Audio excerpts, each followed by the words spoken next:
This project began when I built a short little golf hole for my kids to practice on. After seeing how much they enjoyed it, I decided to build a tiny putting green where they could practice trying to get the ball on it and putting it into the hole. While the tiny green was a lot of fun, we quickly realized that we needed to go a lot bigger. So we got out our measuring tape and some wooden stakes and we roped off a 28 by 15 foot area with the intention of building a much bigger putting green.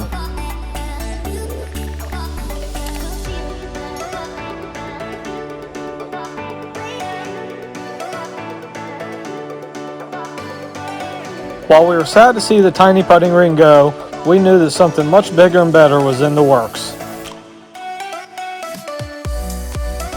We used spray paint to mark the shape of the green, but when we looked at it from above, we came to realize that the angle of the green just didn't match the natural dogleg left of the par 3 hole we're building.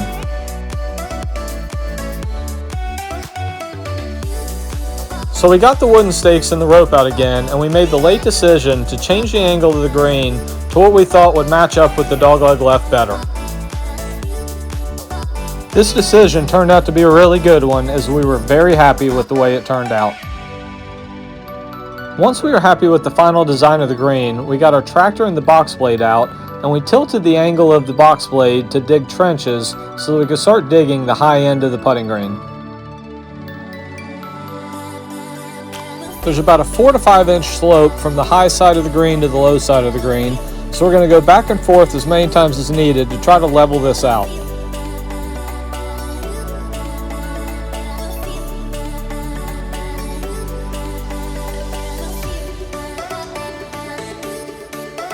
We're taking all the excess dirt that we dig up and we're going to save it down below the green, as we're going to use that when we're nearly finished for the landscaping.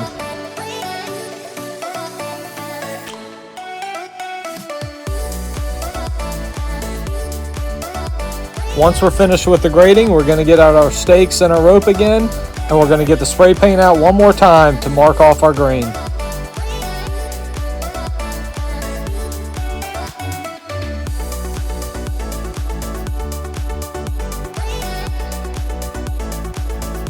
We're much more happy with the way the angle of the green sits on this go-around, so now it's time to call in our first load of crushed gravel.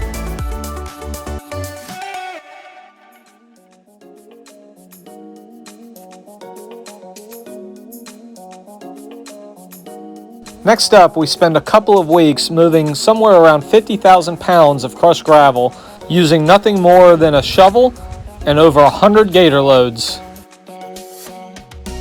Since we were doing this work back in March, our field was way too wet to be able to get a dump truck down to the green location, so we had to use the gator. However, this was a whole lot better than the last putting green we built where we had to use a wheelbarrow.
Once we got the base layer done, it was time to come in and do our second layer of gravel, and this time we were going to lay it on a lot thicker.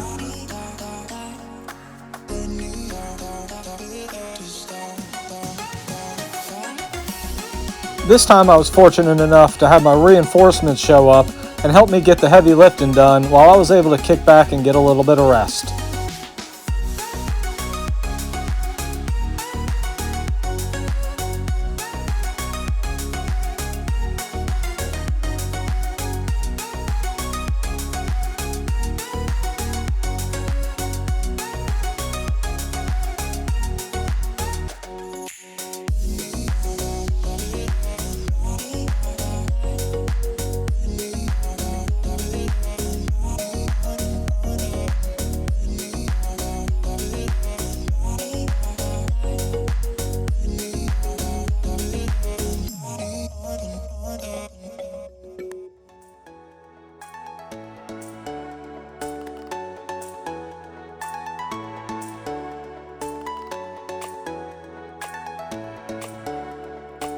We compacted after every layer using a weighted down gator as well as our yard roller, but we would later purchase a plate compactor which worked out perfectly.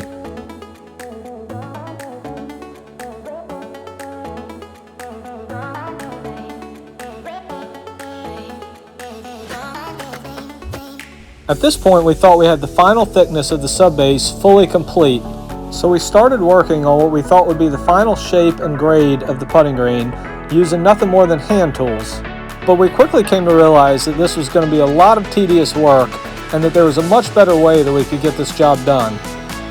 So we got back out the tractor and the box blade, and this proved to be a much more effective and efficient way to smooth out the subbase.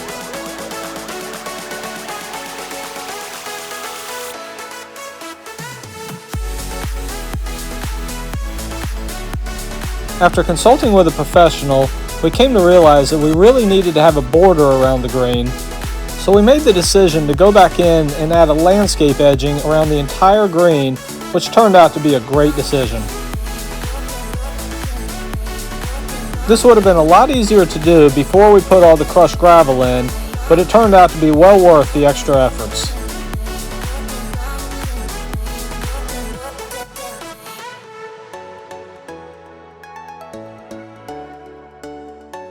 After adding the landscape edging, we needed to get another 2 to 3 inches of crushed gravel to get it to the top edge, so it was time to order a third and final load.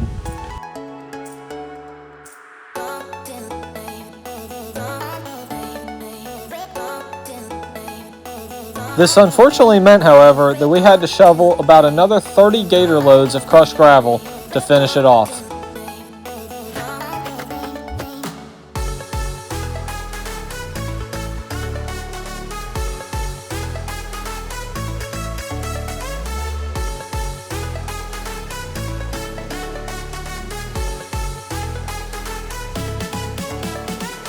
I wanted to get the final inch of the subbase as smooth as possible, which meant that I had to use chicken wire to screen the crushed gravel, eliminating the rocks, leaving me with nothing more than the fines to work with.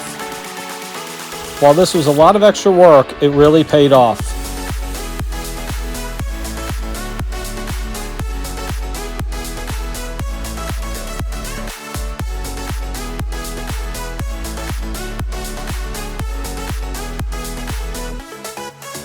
At this stage of the build, I was able to start using the kids' basketball to test the roll of the green and start seeing the breaks.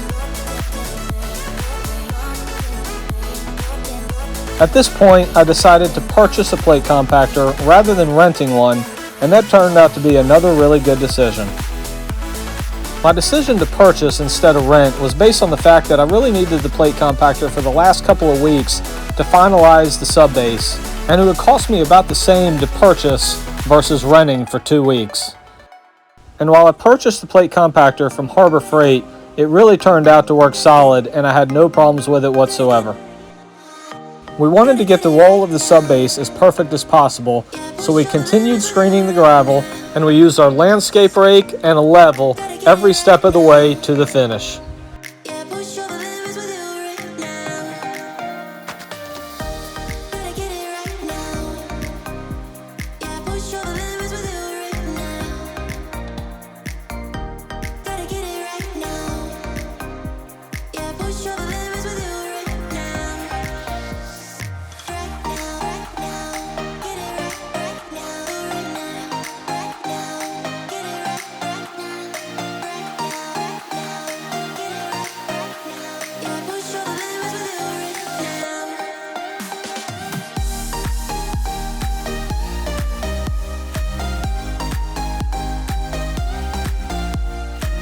As badly as we wanted to be finished and get the turf rolled out, we continued to add screen gravel until we had the subbase completely perfect and we knew that any rainwater would drain off the lower side of the green.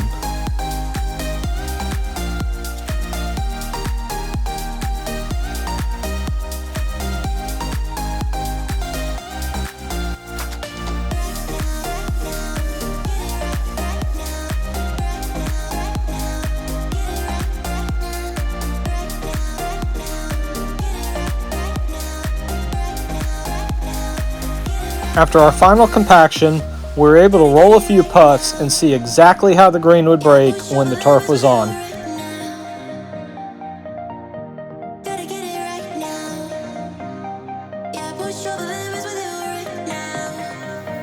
And when we were happy with what we saw, it was time to get the cups out and start working towards completion.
Once the cups were secured and in place, and we had perfect weather in the forecast and the turf being delivered later that day, we started spreading a thin layer of leveling sand throughout the green to fill in any cracks and low spots that may exist.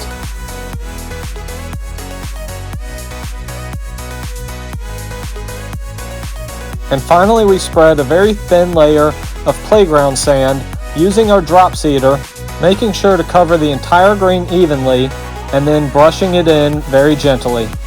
Doing this filled in every minor crack on the subbase and made it as smooth as an ice rink.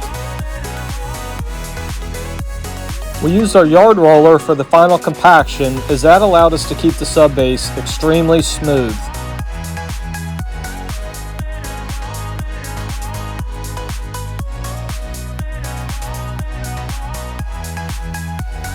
When we were pleased with how it all turned out, it was time for the most exciting part of the entire project: having the turf delivered and getting it rolled out.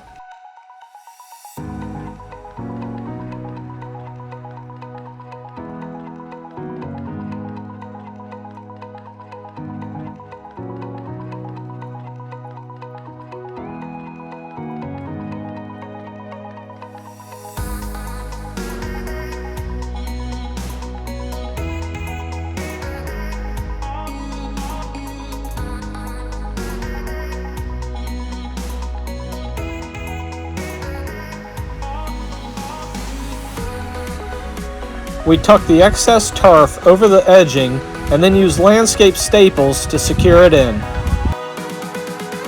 And then we used our knee kicker for a couple hours straight to completely smooth out the turf.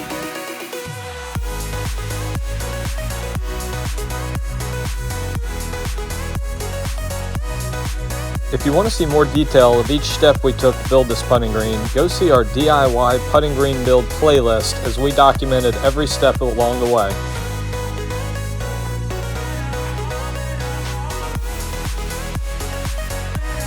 As everything was starting to come together, it was time for another really exciting part, and that was cutting out the cups.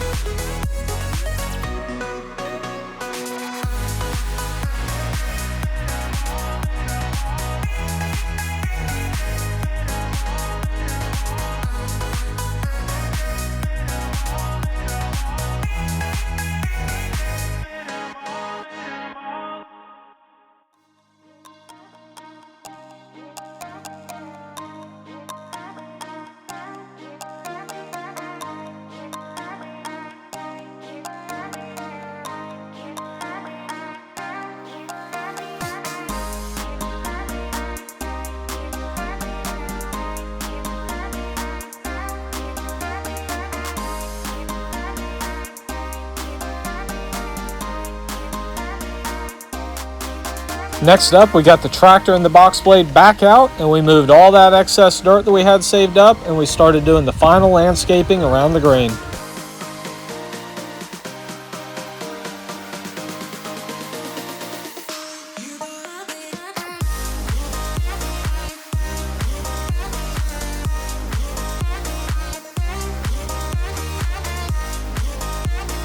At this point, the green really started to look great, and I cannot wait to see what it looks like this fall when we get grass growing right up to the edge.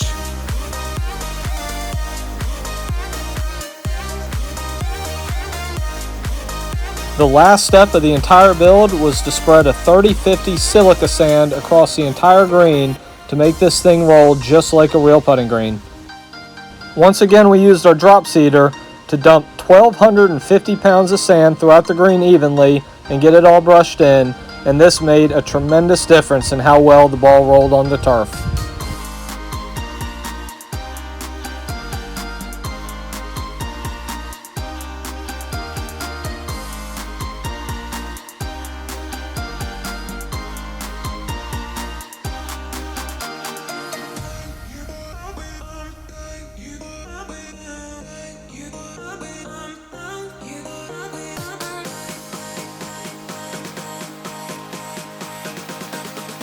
At this point, we were officially done, and it was time to get the family grudge matches underway.